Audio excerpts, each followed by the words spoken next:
aqui, então, chamando aqui o Vivaldo Barbosa, já está aqui na tela. Muito obrigado, Vivaldo. Obrigado por atender o nosso convite. E eu passo a palavra para você fazer a sua saudação. E eu queria depois falar com você, ou quiser falar agora, sobre aquele direito de resposta histórico que o Brizola conseguiu na TV Globo, conseguiu na Justiça, não foi na TV Globo. Na Justiça, a TV Globo foi obrigada a exibir com a voz do Cid Moreira, que hoje faleceu aos 97 anos.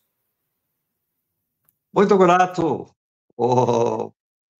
Joaquim de Carvalho, por o seu convite, por estar aqui com você. Você é um dos jornalistas aí mais importantes do jornalismo brasileiro, da atualidade, dos últimos tempos. Sua capacidade de ir a fundo nas coisas, a coragem de dizer e revelar os fatos que você procura revelar. De maneira que é com muito contentamento que eu estou aqui conversando com você. E também conversando com você sobre um dos atos assim mais heróicos da vida brasileira, que é um político de oposição, de resistência, conseguir um direito de resposta contra a TV Globo. É um ato heróico, né? De maneira que é importante a gente observar a distância daquele tempo, aquilo foi em 1994, são 30 anos esse ano, né? Então, é uma coisa realmente aí que a gente tem que refletir. Ô, Joaquim de Carvalho, você se lembra que uma das coisas mais inusitadas também que já aconteceram no jornalismo brasileiro foi a TV Globo não querer transmitir o Carnaval do Rio de Janeiro no ano e na sequência, na construção da passarela do samba, do sambódromo, que era ao mesmo tempo uma escola, carnaval durante o carnaval e o resto do ano escola. Aqueles camarotes ali, tudo era sala de aula. E foram praticados como sala de aula. Uma obra como aquela, projeto de Niemeyer, com a mão de Darcy Ribeiro lá dentro, né? O jornalismo brasileiro, o mais importante órgão do jornalismo brasileiro, a TV Globo, recusar-se a transmitir aquilo, olha, é uma coisa que também se registrar, mas uma coisa inusitada. Como é que isso se justifica? Como é que acontece? Ok, eles queriam boicotar aí o sambódromo, mas, puxa vida, exatamente isso, uma obra como aquela para o Carnaval, né, do Rio de Janeiro, o maior carnaval do Brasil, aquilo repercutindo para o mundo, a emissora querer boicotar aquilo é realmente uma coisa inusitada. Talvez outras palavras mais fortes valeriam a pena dizer, mas no mínimo inusitada. E na sequência daquilo, é evidente que os atritos aí com o governo Brizola e a TV Globo foram mais fortes ainda. O governo do Estado concedeu, então, à TV Manchete o direito de transmitir o Carnaval. É evidente que a TV Manchete estava no começo, existindo ali, mas aquilo certamente perturbou, doeu, deu dor de cotovelo ali na gente da Globo.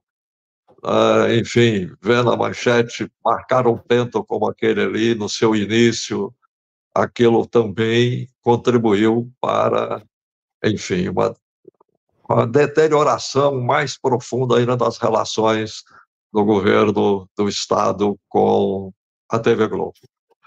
Mas o episódio aconteceu, Joaquim, foi em 1992, 2 anos antes. Brizola já governador do Rio de Janeiro, não é? Quando a TV Globo solta o editorial, o jornal Globo solta o editorial extremamente daquela característica violenta em cima do Brizola, as velhas histórias aí de convivência com crime, com tolerância com crime, com isso, com aquilo, velhas histórias aí, mas teve uma particularidade jurídica que foi o centro da questão, Joaquim de Carvalho. É que no editorial o Globo chama o Brizola de senil, né? E o Brizola com 70 anos de idade, não tinha tanta idade assim, e era governador do estado do Rio.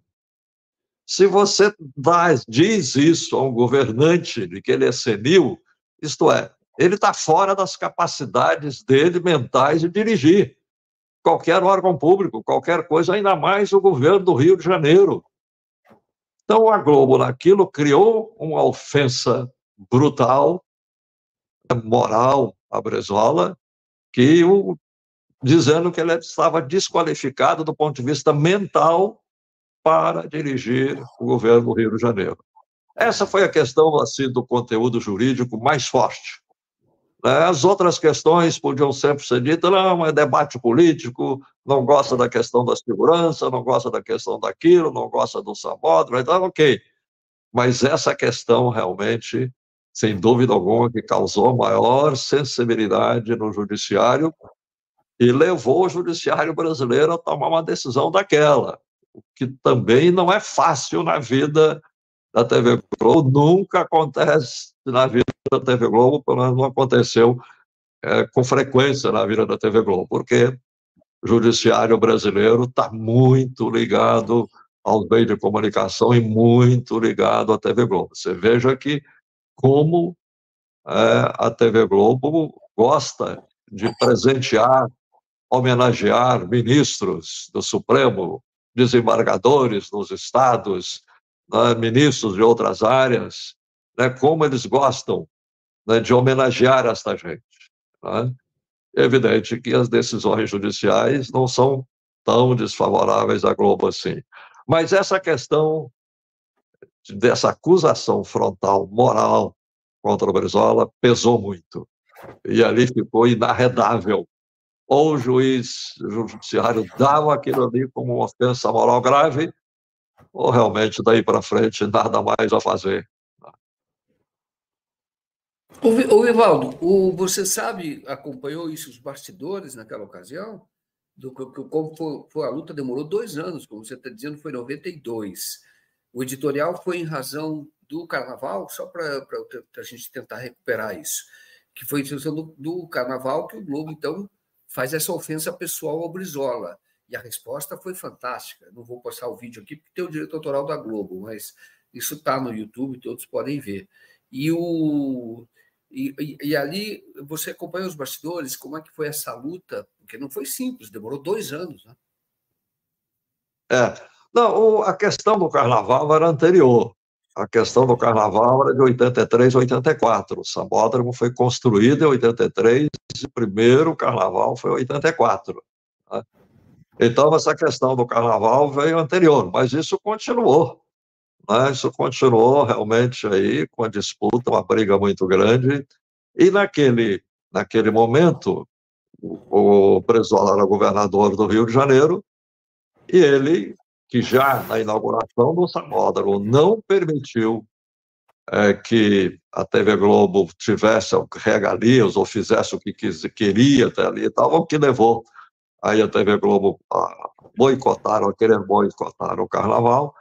Mas em 92, o prefeito da cidade do Rio de Janeiro era Marcelo Alencar, do PDT, o governador Brizola fez uma carta para ele com recomendações, com orientação de como conduzir a questão do Carnaval da maneira mais isenta possível, mais equilibrada, sem realmente os favores costumeiros, né, que espetáculos dessa natureza, eventos dessa natureza sempre mereceram aí de alguns veículos de comunicação.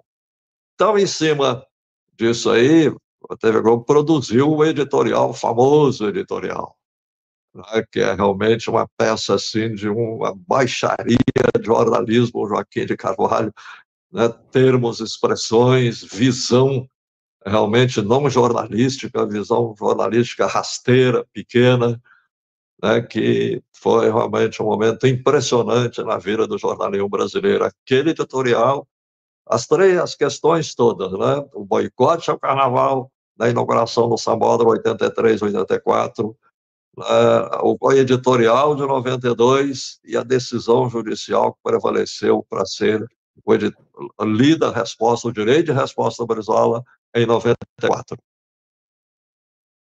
Entendi.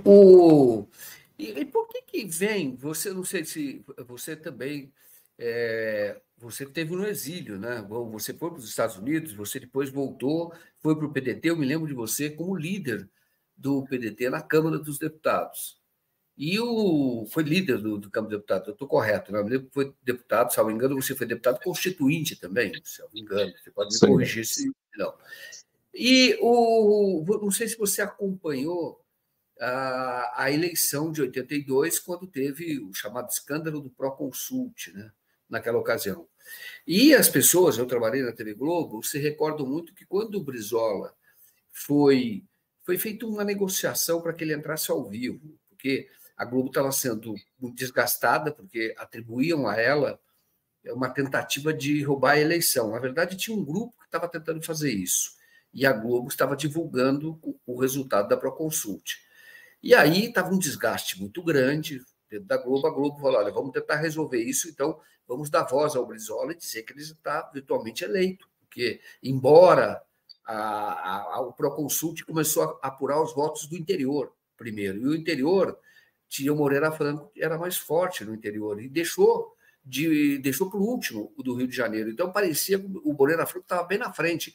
E o Brizola tinha tido muito voto, as pessoas sabiam no Rio de Janeiro. Então, houve um desgaste muito grande. Então, a Globo decidiu, naquela ocasião, eu sempre procurei por dentro da Globo, houve naquela ocasião um convite ao Brizola para que ele falasse na Globo, para tentar amenizar um pouco o desgaste. E ele falou que aceitava, mas ele falava ao vivo, não poderia ser gravado. Então, ele vai até a Globo e ele fala ao vivo. Então, os colegas me contam que, na ocasião, para desgosto do Roberto Marinho, o Brizola foi aplaudido nos corredores quando ele passa por lá. Os funcionários da Globo, isso é bom que se diga. As pessoas aplaudiram o Brizola naquela ocasião. Sim. Aí eu pergunto para você, por que existe, por que o Roberto Marinho, por que a Globo tinha o Brizola efetivamente como um inimigo? Desde o início nunca houve nenhum tipo de aproximação. O Roberto Marinho tinha realmente o Brizola, atacava muito o Brizola. Você sabe a origem desse desentendimento? Por que a Globo tinha essa briga com o Brizola? É uma história aí. É evidente que é uma história aí de conteúdo ideológico muito forte, porque vem desde aí a questão do golpe de 64 e anteriormente. Brizola desapropriou a Companhia de Eletricidade do Rio Grande do Sul, Bonda de Scher, que é uma empresa multinacional poderosa, canadense-americana. Brizola desapropriou a telefonia, a ITT, né, que é um poder, né, imenso no mundo aí. Né? Então, o Brizola já tinha entrado em choque com um pensamento, né, não apenas conservador, mas um pensamento chamado, nessa época a gente usava muito essa expressão entreguista, né, que era realmente contra a defesa do interesse nacional. Então, isso vinha aí. Na questão dos golpes, do próximo ao golpe aí, eles já colocaram o Brizola como inimigo número 1. Né? E o Brizola foi considerado durante todo o exílio, toda a ditadura aí, o inimigo número 1. E como diz no texto da Direito de Resposta do Brizola, a TV Globo era muito próxima ao regime autoritário. Né? Então, essa questão veio quente. Aqui é um episódio da Proconsult, a questão da apuração da eleição ali, foi uma coisa forte, muito forte, porque realmente havia um esquema na Proconsult de fraude, e esse esquema de fraude aqui era essencialmente o seguinte: os votos do Brizola teriam que ter um limite. Quando chegava a tantos votos, ele automaticamente passava a apuração para brancos e nulos. Né? E isso aí, durante esse processo de luta lá da apuração, isso foi revelado, até por essas questões aí que o autor do esquema se julgou tão genial que ele propagou isso aí foi revelado, e isso, enfim, nós conseguimos, na Justiça Eleitoral, fazer rever e fazer uma correção correta que deu a vitória ao Brizola. É evidente que isso estremeceu. E eu até estava acompanhando o Brizola nesse dia que ele foi à TV Globo. Quem era o gerente-geral, parece, o diretor-geral, Armando Nogueira, figura notável de jornalista. Armando Nogueira, aliás, é uma das figuras que tem um texto dos mais brilhantes da língua portuguesa. Ele escrevia sobre esporte e futebol, mas com elegância, com elevação de estilo. Realmente, o Armando Nogueira era impressionante. O Armando Nogueira entrou no ar com o Brizola. Acho que ele estava em São Paulo, entrou no ar com o Brizola. Isso. Nós somos amigos, isso aqui, tal. Você está falando muito aí, né, da TV Globo, reclamando muito. E o Brizola disse, olha, nós somos amigos, mas vem cá, a gente entra aqui, vê uma superestrutura dessa, a quantidade de gente que trabalha aqui a beça, e vocês não tiveram capacidade de ver aquele troço que estava acontecendo aquilo ali, né? Enfim, o diálogo foi nessa natureza e você tem razão. Quando o Brizola sai da TV Globo, inclusive acompanhado do Roberto Irineu Marinho, estava uma quantidade grande nos corredores de jornalistas funcionários na TV Globo aplaudindo o Brizola. E até o Roberto Irineu Marinho chamou a atenção realmente do Brizola, do aplauso que ele estava recebendo ali, mostrar, olha, não é a TV Globo que está contra você, né? Tem gente aí. Então, essa coisa realmente foi. E aí depois começaram a aparecer reportagens que não foi só da Globo, o jornal Globo, mas da revista Veja, que o Brizola rompeu também com a revista Veja, sobre a questão da família do Brizola, especialmente da filha dele, da Neuzinha, que era uma coisa que chocou muito o Brizola, e aquilo deixou o Brizola indignado, e é evidente que, a partir daí, né, as expressões, a consideração que o Brizola tinha parou, e ele passou a ter uma atitude mais forte a respeito. E aí as coisas foram evoluindo até chegar nesse direito de resposta. Que coisa fantástica, que luta, hein? E, Vivaldi, e essa época havia um enfrentamento, né?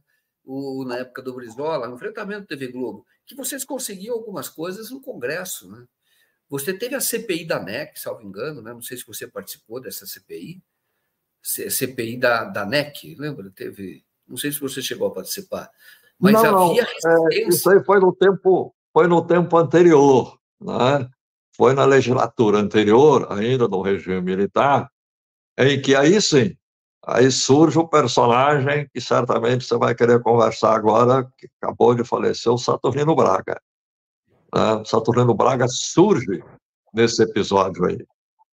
Né? Então, eles é numa fase anterior.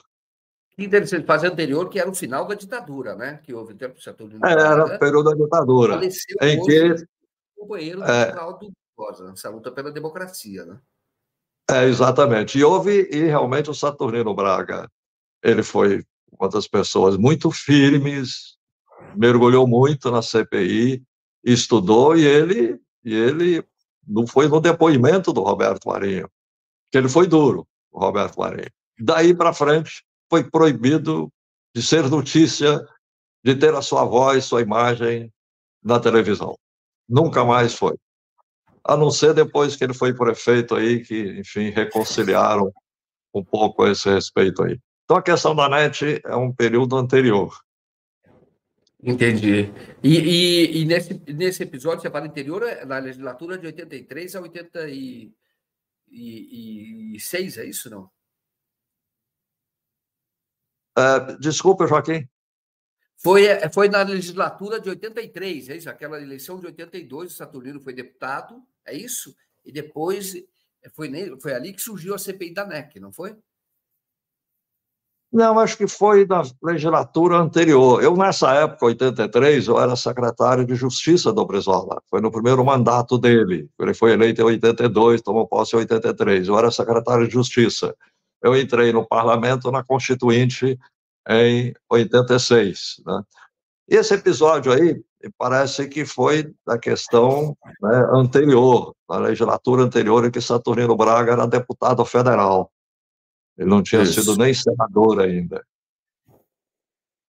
Entendi. Não, perfeito. É verdade. Mas estou dizendo que havia espaço de enfrentamento. Hoje parece que não há esse enfrentamento mais. Ou há? Eu estou enganado.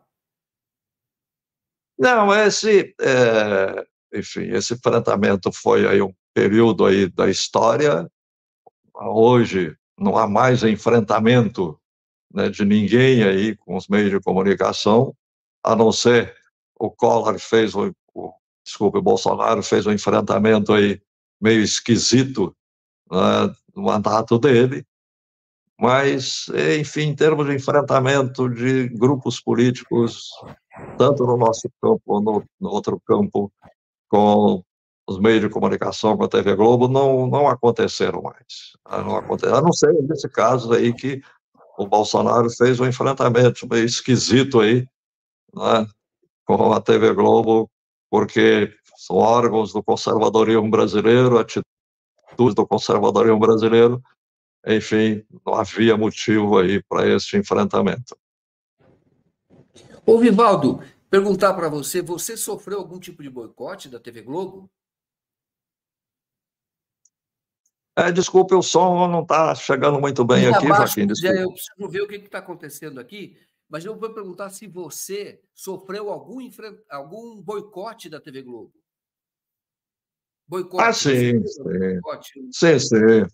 Nós éramos realmente, quando vinha, até como parlamentares, a gente, no parlamento brasileiro, ia ser entrevistado pelos diversos repórteres aí, quando TV Globo via a gente, saía fora. E até o repórter dizia, olha, não podemos colocar vocês no ar aí. Com exceção ou outra ali, e durante a Constituinte aí também teve umas exceções maiores, mas essa era uma regra geral de um boicote, mas era as forças progressistas mais legítimas do país. A força mais legítima. Isso aí não há dúvida que o desequilíbrio das informações, um boicote muito nítido, caracterizado da TV Globo contra as forças progressistas do país, era uma coisa nítida. Eram poucos os que escapavam. Entendi. Ô, Vivaldo, agora para a gente voltar, você está me ouvindo, não? Para a gente tentar voltar à questão do Saturnino Braga. Hoje ele faleceu. Você poderia falar um pouco da importância do Saturnino Braga nessa luta pela redemocratização e da história dele, né, como um homem público? Sem dúvida alguma, o Joaquim de Carvalho. Saturnino Braga foi uma das figuras públicas mais extraordinárias da vida brasileira.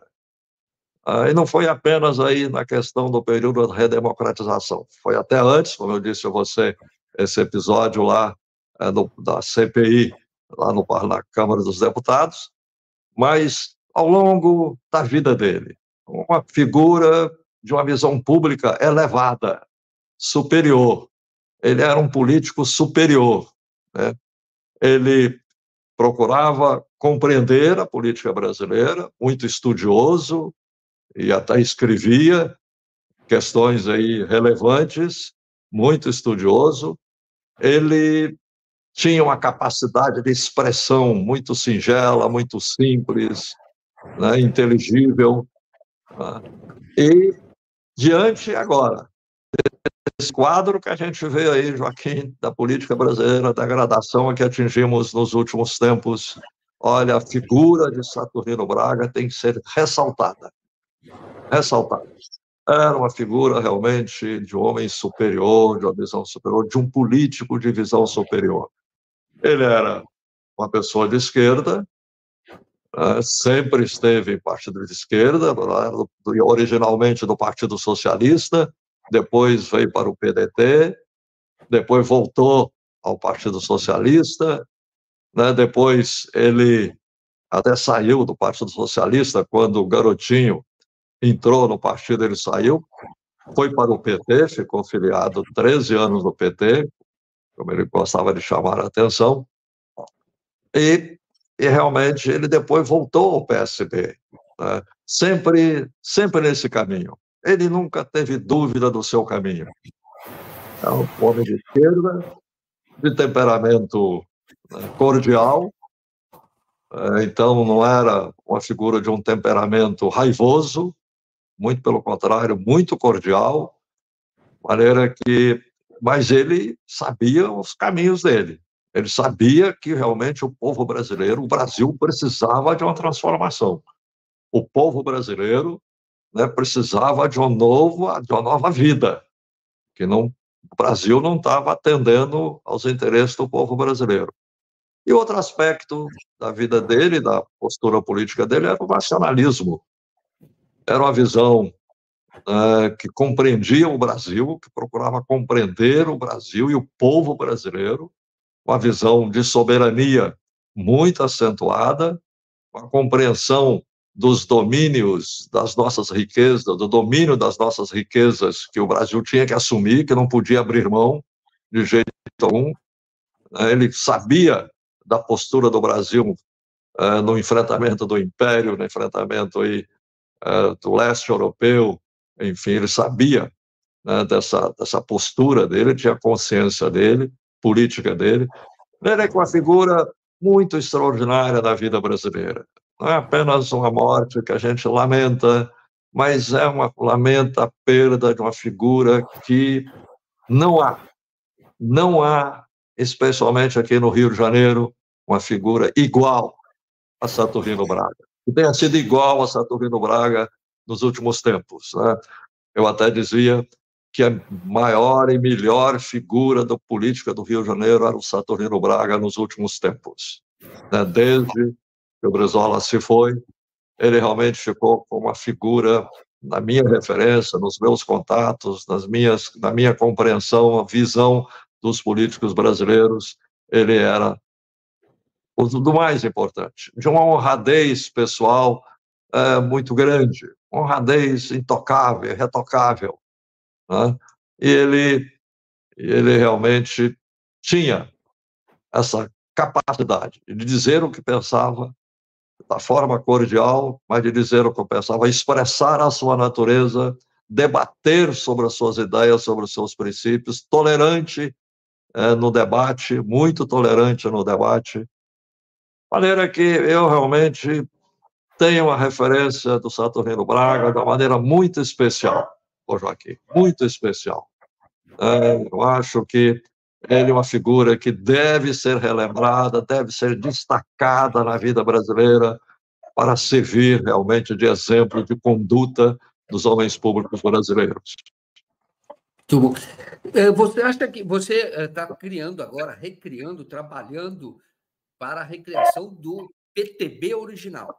Eu acompanhei lá no TSE, vocês recuperaram a legenda do PTB, fazendo justiça ao período ali, a uma luta do Brizola, e o Saturnino, no caso, ele seria um quadro do PTB? Eu até agora, Joaquim, quando nós tivemos a ideia, começamos a levar avante a questão da refundação do PTB, uma das primeiras pessoas que eu procurei foi Saturnino Braga.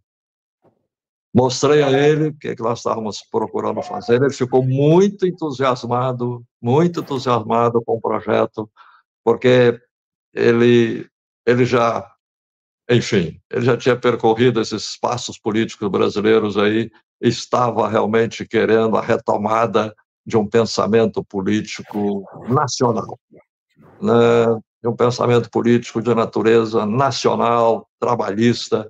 Então, ele ficou muito entusiasmado com o projeto, muito entusiasmado. Disse que ajudaria, o que ele poderia fazer, né? Nós levamos a palavra dele a tanta gente aí.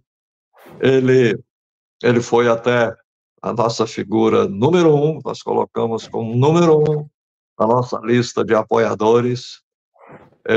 Quando eu colhi a assinatura dele, depois ele se lembrou, olha, ok, mas isso não significa que eu vou deixar de ser do PSB, não, né? Eu falei, não, absolutamente, uma questão de apoio, você continua no PSB tranquilo, porque ele não queria, foi o primeiro partido da vida dele. E foi o último partido da vida dele, porque ele, há pouco tempo antes, ele estava no PT, ele saiu do PT, ficou 13 anos no PT. Oh, Joaquim, a gente não pode esquecer de um fenômeno como esse, a figura do Saturnino Braga. 13 anos no PT do Rio de Janeiro, ele dizia, nunca foi chamado para uma conversa, uma reunião, nem quando o Lula vinha aqui no Rio de Janeiro. Né?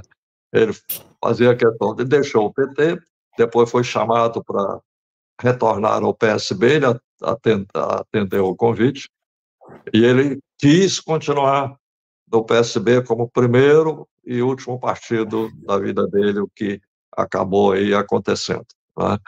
Mas o Saturnino era essa questão aí, de um pensamento político muito sólido, de procurar cultivar um pensamento político. Aliás, ele chegou a escrever obras de filosofia política.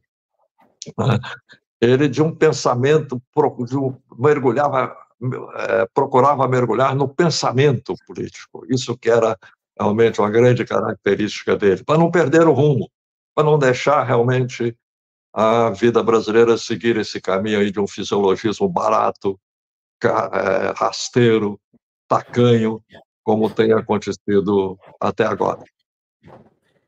Valdo, figuras como você, políticos, você mais jovem, mas você, o Saturnino, vocês não desistem de um sonho, né? Eu diria que pode ser realizado, uma utopia, eu diria, que é um Brasil nacionalista, um Brasil desenvolvido, um Brasil socialista, que não haja tanta desigualdade no nosso país, lutando sempre por esse país.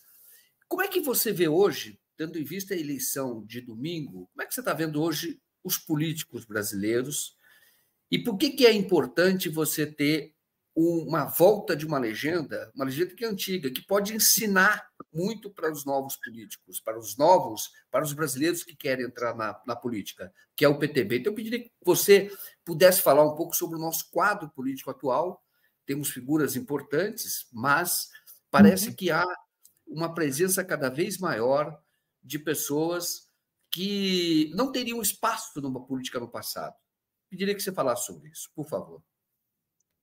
Olha, nós, quando pretendemos e estamos trabalhando para refundar o PTB, nós estamos querendo exatamente trazer o trabalhismo para o debate político brasileiro, porque o trabalhismo é um pensamento, Joaquim, autenticamente nacional, que se forjou aí ao longo da Revolução de 1930, que juntou aquela gente brasileira toda ali, que vinha desde tenentes diversos aí, progressistas, gente de esquerda, gente conservador, liberal, aquele juntou aquela gente toda e deu, da Revolução de 30, o produto final, o trabalhismo, que é o pensamento, fruto daquele movimento todo. Você vê aí a legislação trabalhista toda, previdência social, as estatais estratégicas, para o domínio das riquezas nacionais, a ideia de soberania e de reestruturação do Estado Nacional brasileiro, e a ideia do desenvolvimentismo,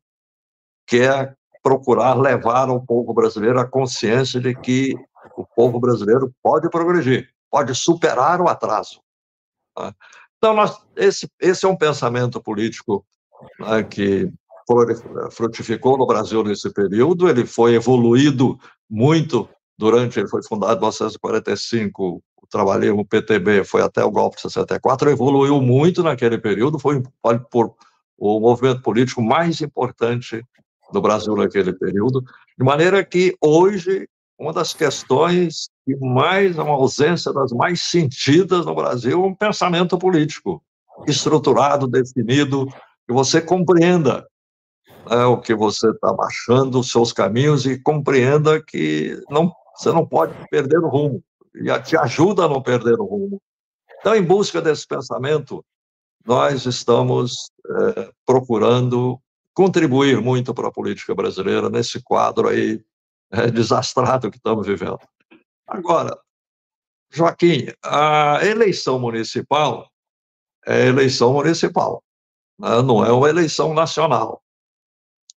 A não ser esse quadro de São Paulo, eu acho que dificilmente você vê um quadro político ideológico tão nítido, tão claro quanto esse quadro de São Paulo. Porque as eleições municipais são muito voltadas para as questões locais, especialmente num período aí que nós atravessamos aí de um fisiologismo muito barato, das emendas parlamentares, as emendas secretas, enfim, muito recursos jogados aí, a capacidade dos prefeitos de fazer as obras insignificantes de fachada, mas que dão aquela aparência, aquela ilusão de que é uma coisa boa, importante na vida das pessoas. Então, isso influencia muito o processo eleitoral. A gente vê especialmente aí a postura dos prefeitos aí que estão sempre na frente aí das campanhas, das pesquisas, porque eles processam isso aí, eles sabem processar isso bem, com as verbas que recebem, né, com os seus padrinhos, deputados, etc., senadores, e até gente aí dos diversos governos estaduais e o governo federal. Então, a eleição municipal é muito marcada por isso aí, muito marcada por isso. Não é uma eleição nacional, embora você também não pode desprezar isso, não possa colher certas tendências e certo conteúdo nacional nas eleições municipais. Você tem que compreender isso. Uma dúvida tem que compreender, né? Mas você veja que as eleições, aí, em termos de pesquisa, notícia das eleições municipais, elas não estão tendo um conteúdo nacional. Não é a vida brasileira que está em disputa aí, são as vidas locais, né? Ok, tem conexões, você pode trazer realmente elementos da vida brasileira, do papel do Brasil no mundo, tal. Você sempre traz isso aí a debate, muitos trazem, mas a questão da eleição municipal ela tem muito essa característica. Infelizmente, aí aflora um ambiente muito ruim da política brasileira, que esse fisiologismo desenfreado aí, que especialmente estão dentro das prefeituras, estão dentro das eleições municipais, estão definindo as eleições municipais. É uma pena que a gente não vê, né, o Brasil debater as questões da vida do povo brasileiro e o que o município até poderia influenciar na vida do povo brasileiro, a cidade poderia influenciar na vida de cada cidadão, mas esse aí é o debate político nacional estreito, tacanho que a gente assiste. Né? Poderíamos, e a questão aí dos partidos políticos, né? Os partidos políticos sem conteúdo, sem ideologia, eles são poucos os que levam com conteúdo ao debate, muito menos ao debate municipal. A gente vê isso nas eleições nacionais, ainda mais no debate da eleição municipal, desaparece esse conteúdo político, o que é uma lástima. É uma lástima muito grande, que realmente, tanto para as eleições locais quanto para as eleições nacionais, o país deveria estar se dividido em torno do seu conteúdo político, dos seus partidos, das suas ideias, dos seus compromissos, inclusive para que o eleitor compreenda onde que ele deve estar, onde ele se situa, não nas obras de fachada, não nas ilusões que realmente o povo brasileiro fica aí vítima desse processo aí eleitoral das eleições municipais. Perfeito. Ô, Vivaldo, e qual você acha que é a perspectiva hoje para um campo progressistas, para aqueles que defendem a democracia, mesmo sendo de conteúdo local, em muitas cidades que está se tentando barrar o avanço da extrema-direita, né?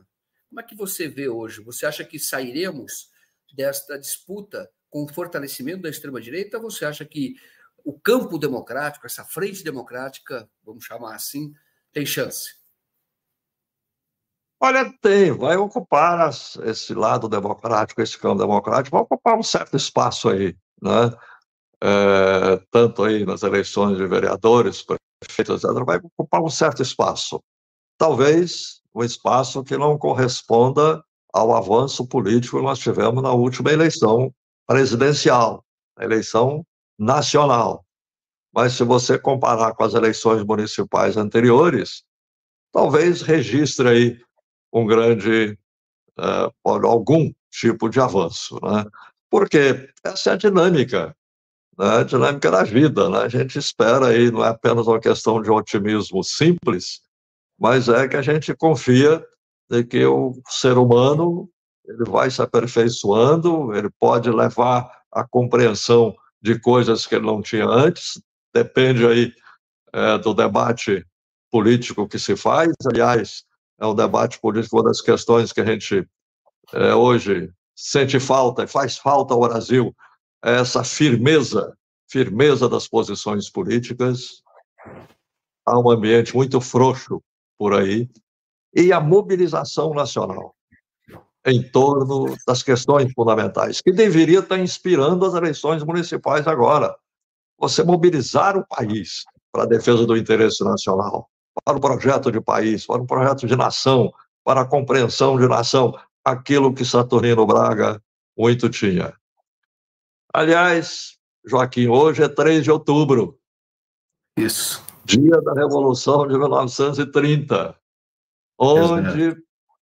onde pela primeira vez realmente se construiu aí um pensamento, uma vontade nacional, uma mobilização nacional, né? E hoje nós estamos sentindo muita falta disso aí. Esse 3 de outubro poderia estar aí nos inspirando de uma maneira muito especial. Infelizmente não está muito lembrado, mas o 3 de outubro, a Revolução de 30, aquele pensamento que foi elevado ali, a conclusão daquilo, como dizia o Darcy Ribeiro, aos trancos e barrancos, idas e vindas, avanços e recuos, mas construiu um caminho ali que colocou o Brasil de pé, né?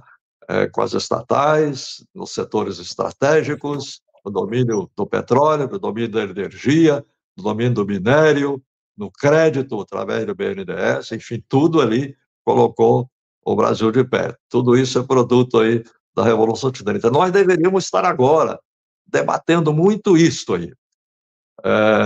A meu ver, está faltando certa firmeza e, ao mesmo tempo, uma capacidade de transmitir ao povo brasileiro as questões fundamentais da vida do povo brasileiro, para que ele leve em consideração também na eleição municipal.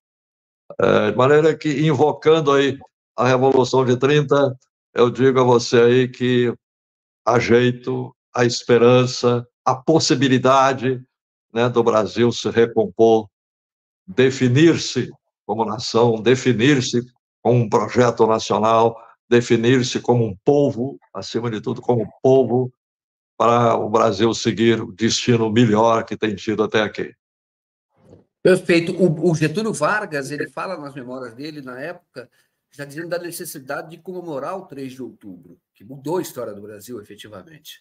Mudou a história do Brasil. Foi ali a luta contra a República Velha. Foi quando acabou com a República Velha, que era a república em que uma oligarquia agrária é que mandava no país. Foi o início de uma urbanização, uma modernização do Brasil, e que vai ter reflexo, como você bem lembrou, o BNDES em 52, fomentando a indústria brasileira, Petrobras, que essa direita, a mesma direita que tem hoje, só que era o avô desses aí, a Petrobras, que essa direita combatia, não queria, defendia a empresa de petróleo dos Estados Unidos, dizia que não havia necessidade. De fato, você lembra muito bem, hoje é 3 de outubro, é uma data importante da história do Brasil e as pessoas perderam, na verdade, essa dimensão, né, de como foi importante a Revolução de 30. O Getúlio Vargas, ele inclusive convidou na ocasião para fazer parte do governo, porque era uma frente democrática que tinha ali, que queria modernizar o país. Convidou, inclusive, o próprio Luiz Carlos Prestes, que na época estava se assumindo comunista, como comunista, indo para a União Soviética, e não quis participar do governo. Mas o Getúlio queria trazer todas as forças progressistas para dentro do governo dele.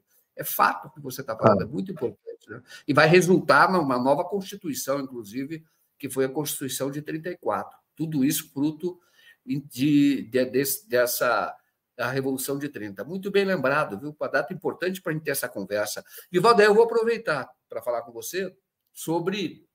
Porque até lembrar que o Getúlio Vargas ele era da República Antiga, ele tinha sido ministro da Fazenda do Washington Luiz, ele era de dentro, e ele fez a reforma, fez a transformação, mas ele era lá atrás, ele era conservador até, inclusive, ele era Chimango, lá no Rio Grande do Sul, que é dos lenços brancos, mas ele faz uma transformação muito grande e coloca o Brasil, isso tem que ser reconhecido sempre, no caminho da modernidade, pagou com a própria vida por defender os interesses nacionais.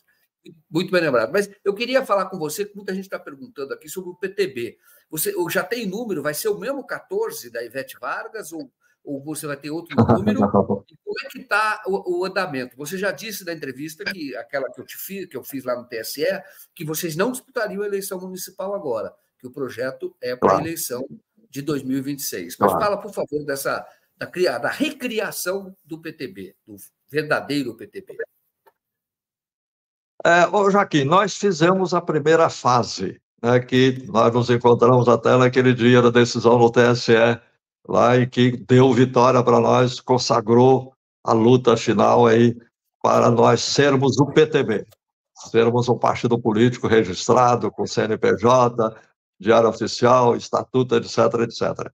Mas para sermos partido político reconhecido pelo TSE, para participar do processo eleitoral, nós temos que fazer essa coleta de assinaturas de apoio de mais de 500 mil assinaturas. Uma tarefa dura, uma tarefa difícil.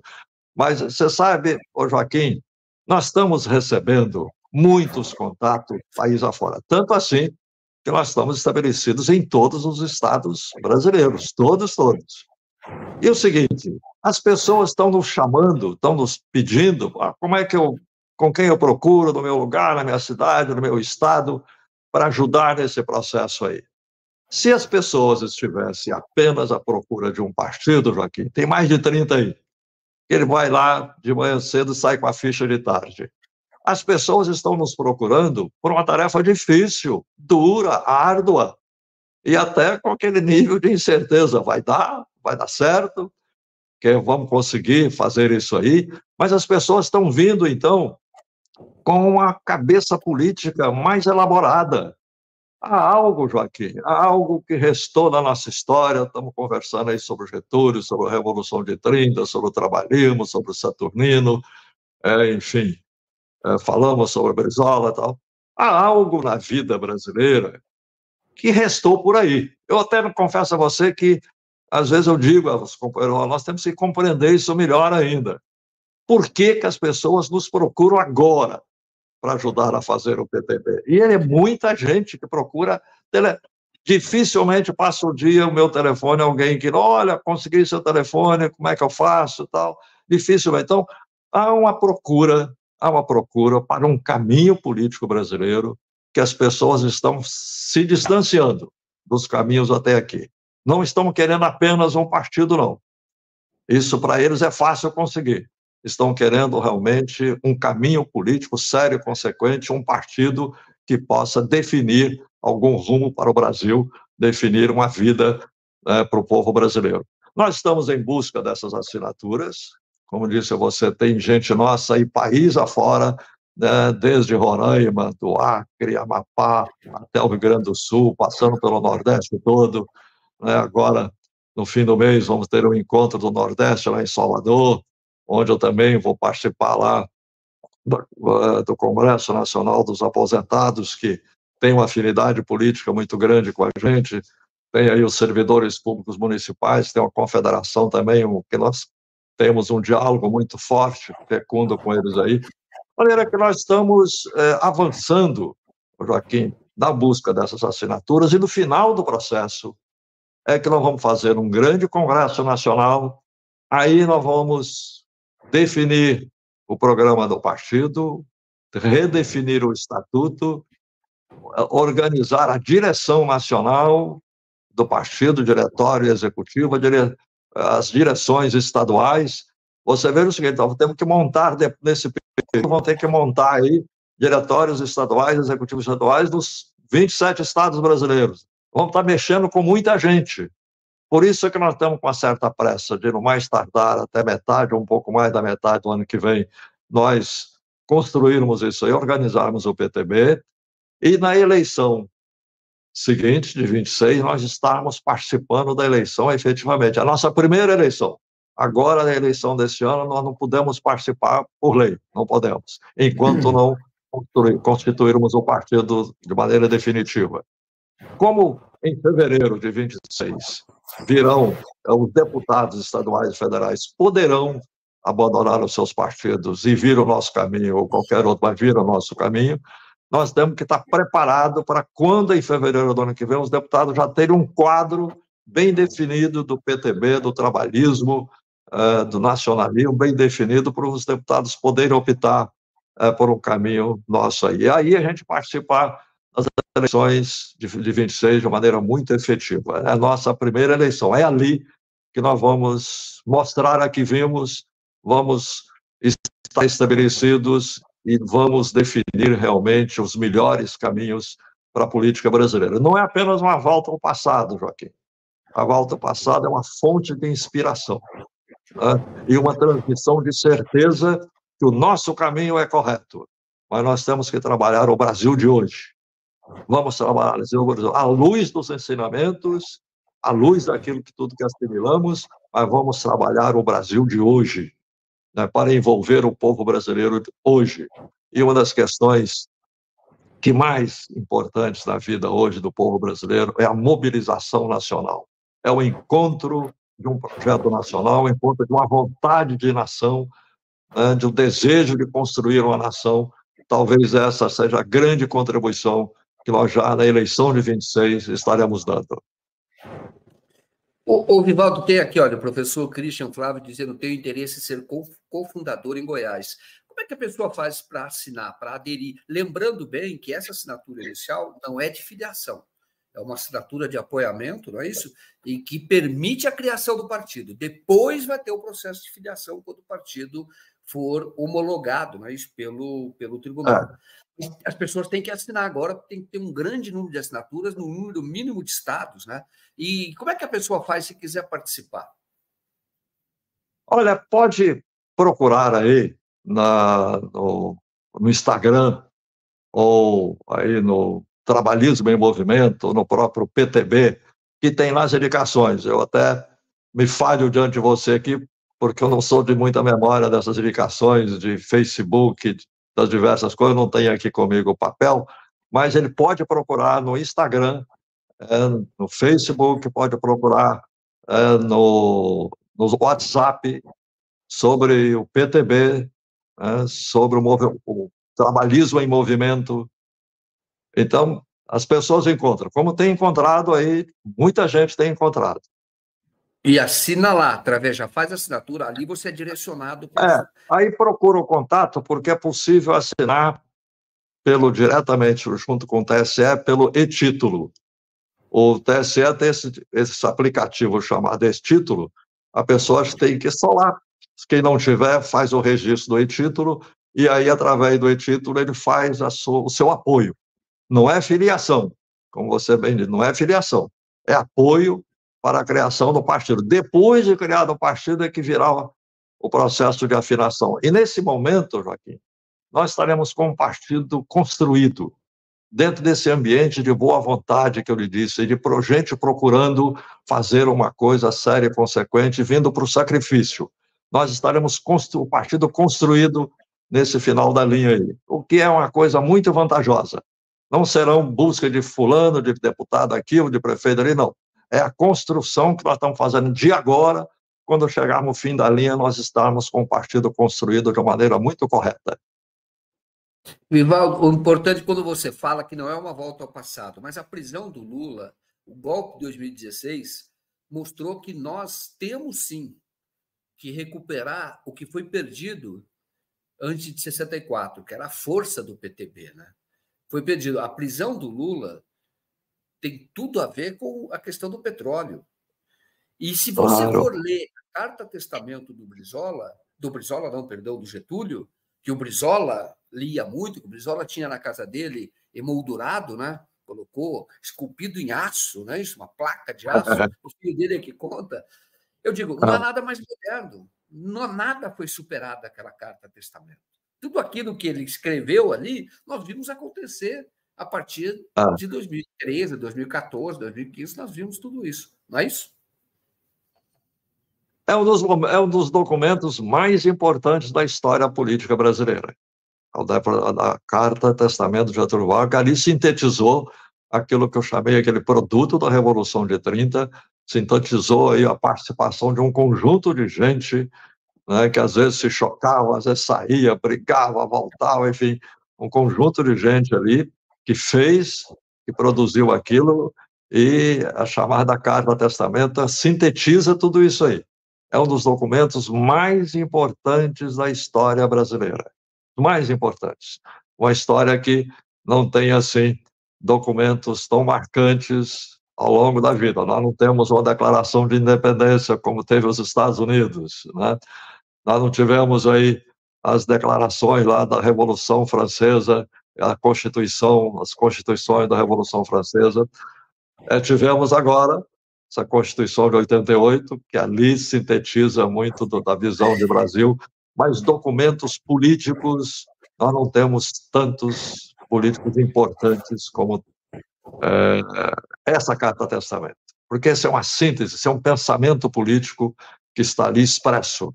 Aliás, é impressionante, Joaquim, que se você percorre os estados e as cidades Brasil afora, é difícil um lugar que você não encontra um busto do Getúlio, né? E boa parte ali tem a transcrição da Carta Testamento, como até aqui no Rio de Janeiro. Só que, como eles colocam aquela inscrição no bronze, né? E o bronze hoje é uma coisa de valor. Muita gente vai lá e arranca aquilo e perde o texto da Carta Testamento, a procura ali do bronze. Mas é difícil você ver uma cidade brasileira que não tenha o busto do Getúlio e a Carta Testamento esculpida ali. É difícil, né, você ver isso aí. De maneira que é um documento muito importante da vida política brasileira, um dos principais documentos políticos do Brasil. Muito bom, Vivaldo. Nós chegamos no final aqui da nossa live. Quero agradecer muito pela tua presença, uma conversa sempre muito interessante, enriquecedora. Para a gente poder caminhar para o futuro, temos que entender a história, temos que lutar pela transformação, e você faz isso, e eu o admiro muito por essa luta, por nunca perder essa energia de lutar por transformação no país, um país verdadeiramente voltado para os brasileiros. Mas eu te dou a palavra para você, devolvo a palavra a você para fazer o encerramento. Te agradeço mais uma vez. Agradeço eu, Joaquim. Aliás, realmente aí papel importante vocês aí, você tem, né, diversos aí jornalistas têm no 247. Isso é um papel importantíssimo, ok? Que na esfera política nós procuramos desempenhar nosso papel, mas o papel do jornalismo, o papel da verdade, da revelação da verdade ao povo brasileiro, é uma coisa tão fundamental, né, em virtude do quadro da imprensa, da mídia brasileira, uma coisa tão fundamental que eu também registro reconhecimento, elogio a vocês, né, nossos cumprimentos ao trabalho todo de vocês, especialmente a você, Joaquim de Carvalho, que revela aí realmente um dos jornalistas mais corajosos, mais responsáveis da política brasileira atualmente. Muito obrigado mesmo. Quero te desejar uma boa noite, desejar a todos boa noite. Sempre na luta e sempre vem aqui, vamos acompanhar a criação do partido. Como eu disse, quando eu estava lá, estava o Vadir Damus, que é do PT, o Vivaldo era do PT, e lá apoiando a recriação do PTB e dizendo: há espaço na política brasileira para o PTB getulista, o PTB da origem, o PTB brisolista, enfim, PTB do Vivaldo, PTB que estava em outro partido, mas durante um tempo foi o Darcy Ribeiro, o Saturnino Braga, né, era mais do PSB, mas também tinha aquele espírito do velho PTB, do antigo PTB, que vai ser o novo PTB. É isso que nós precisamos dizer. Muito obrigado mais uma vez. Boa noite a você. Boa noite. Obrigado, Joaquim. Boa noite a todos.